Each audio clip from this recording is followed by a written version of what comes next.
Victor. It's so great to see you. It's great to see you too. You know I don't usually frequent corporate chains like this. Oh?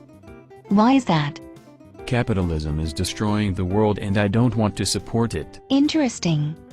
So what kind of system would you prefer? I'd like to see more equitable distribution of resources. Resources? You mean things like trees and rocks and dirt and water? No, I mean everything. The means of production, wealth, everything. So you mean things that other people have worked to create? Well, that's one way of looking at it. So, everything I make, money I earn, those are resources to be distributed throughout society? In a just society, yes. I don't see what's just about that.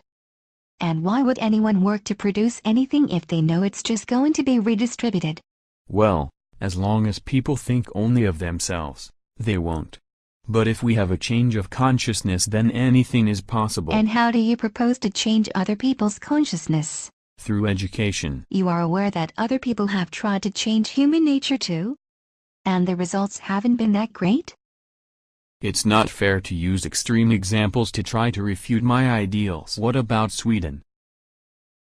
They have more equitable wealth distribution but no famines or prison camps. Do you mean the Sweden that had free market policies in the 19th century and was very successful until the 1960s when it implemented a massive welfare state and high taxes? The same Sweden that is now implementing free market reforms in order to get out of its recession? Are we talking about the same Sweden?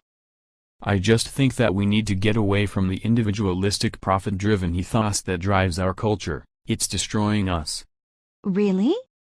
But by every objective measurement, people are better off in freer economies. Even the poorest people in free economies are generally more prosperous than average people in less free ones. Well, material prosperity is not the only way to measure human well-being. No, of course not.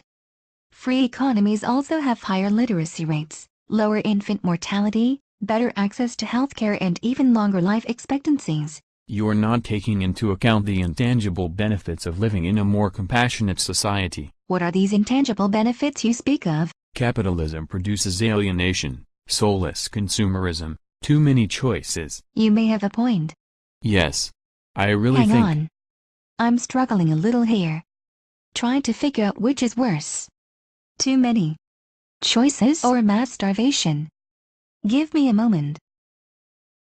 Okay. You don't need to be sarcastic. No, actually I do. Look, you've gone from telling me that free markets are bad because they don't produce enough for everyone, to saying they're bad because they produce too much. Well, which one is it? I just can't stand all of this. It's so alienating. So degrading. So tacky. And how are things going for you, Victor? I'm sorry, I didn't even ask. Well, you know how it is. Our culture has been so cheapened by commercialism. It's hard to make a living as a real artist. The ornamental hospital food installations still aren't selling? I'm applying for an NEA grant, which I know you hate, and I've even had to get a job. Oh dear. What kind of job? Hey Victor. You're still on tonight, right? You know, I can't help thinking this reminds me of that time that woman broke up with you. Lacey. And she didn't exactly break up with me. Well, it was a rough time for you. It was more of a mutual sort of. I remember you going on and on about how all women were superficial gold diggers and none of them could appreciate you for who you were. We both decided it was time to. And inside every woman was a blood-sucking beast wanting to eat men's hearts? Okay, yeah, I remember that. Well, don't you think this is a little bit like that? You mean capitalism is a blood-sucking beast? Yes, I do think that. I mean the world isn't giving you what you want. So you think there's something wrong with the world and you need to fix it, just like you wanted to fix Lydia. Lacey. And I wasn't trying to fix her, it was more. But don't you see it's the same thing? The world doesn't like your art, so you want to do away with the whole system that lets people decide for themselves how they spend their own money. You want to force people to subsidize your art whether they want to or not. I still don't see what that has to do with. She had to get a restraining order. That whole thing got blown way out of proportion. Victor, my point is that you can't just use force to get what you want in this world. My life just sucks. I know, but things will get better.